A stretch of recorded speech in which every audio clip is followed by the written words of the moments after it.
Bonjour à toutes et à tous, j'espère que vous allez bien, très bien. C'est Nastech, l'ancien NAS smartphone, pour une nouvelle vidéo. Et je sais, ça fait longtemps que j'avais pas fait des vidéos sur smartphone, vu que j'ai d'autres chaînes qui marchent beaucoup. Et là, on va parler d'un accessoire pour les smartphones, un stabilisateur.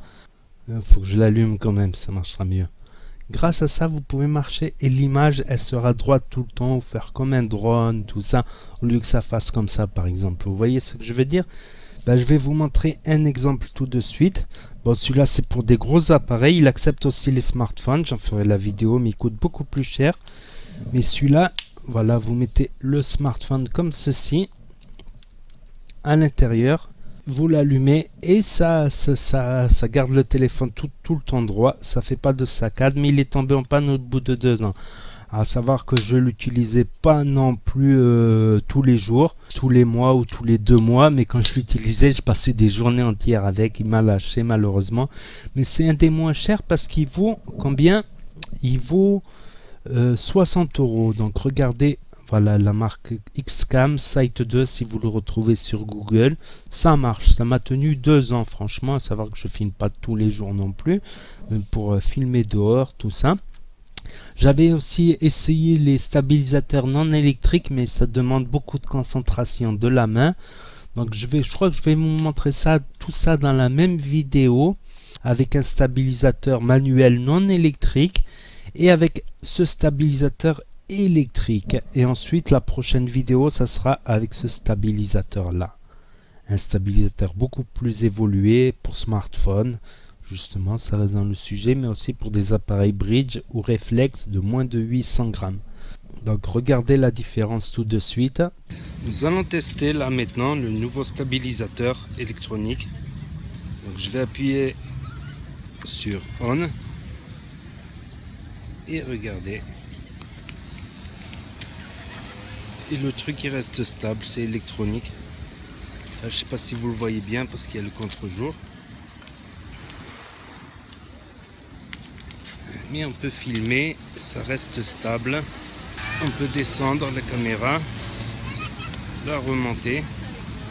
Et comme vous voyez, c'est très pratique pour filmer dehors, pour faire un vlog par exemple.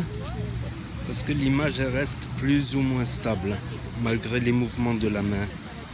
La caméra elle bouge pas grâce à ce truc électronique, stabilisateur électronique. Très content de l'avoir acheté, je vous fais le test. Et maintenant je vais vous faire le test, je vais filmer avec le stabilisateur pour vous montrer la qualité de film qu'il y a avec.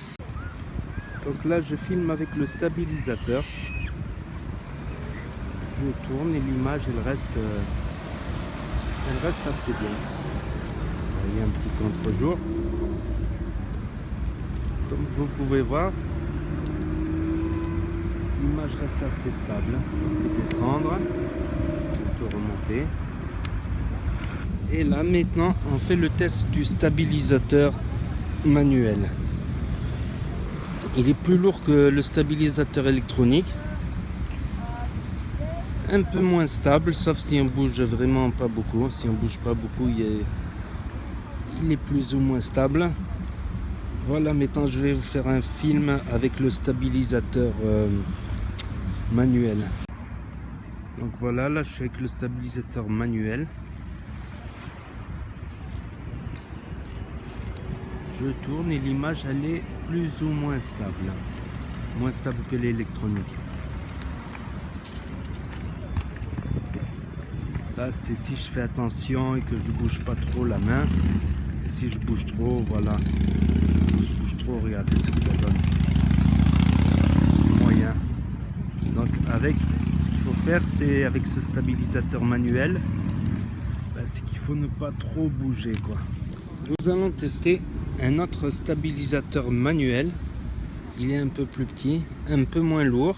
Et voilà. Donc on peut bouger le poignet, mais ça bouge un peu quand même. Faut vraiment, quand on utilise un manuel comme ça, faut vraiment faire attention quoi, ne pas faire trop de mouvements. C'est moins performant que le stabilisateur électronique évidemment. Donc je pense que vous avez vu la différence et c'est appréciable. Ou quand j'ai fait ma vidéo faites de la musique, vous tapez faites de la musique NAS, ça stabilise, quoi, ça évite d'avoir quand tu marches de faire ça. Donc très bon point là-dessus, mauvais point, très bon point le prix aussi, pour moins de 60 euros, il me semble, autour de 60 euros. Vous avez un stabilisateur électrique qui marche. Certes, ça fera pas style drone comme celui-là, ça fera pas les effets de drone et tout ça, mais ça marche, ça a le mérite de faire le job de stabiliser avec deux bras articulés, trois bras articulés, ça a le mérite de stabiliser dans toutes les positions. Mais là, il m'a lâché au bout de 2 ans, c'est pas cher. Celui-là, il est beaucoup mieux à 200 euros et quelques, je l'ai eu un petit peu moins cher.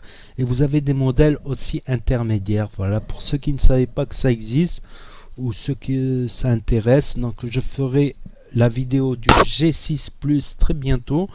Là, je suis en plein test, donc je ferai plein de tests différents pour vous montrer tout cela. Donc n'hésitez pas à mettre un gros pouce bleu et à vous abonner si vous voulez suivre mes vidéos. Et aussi aller dans mon petit Utip en dessous dans la description pour garder une pub ou deux gratuitement pour me donner un coup de pouce, pour m'aider à investir plus dans la chaîne.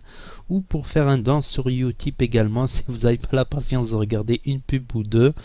Pour remercier le travail que je fais parce que ça prend pas mal de temps de faire la vidéo, le montage, etc.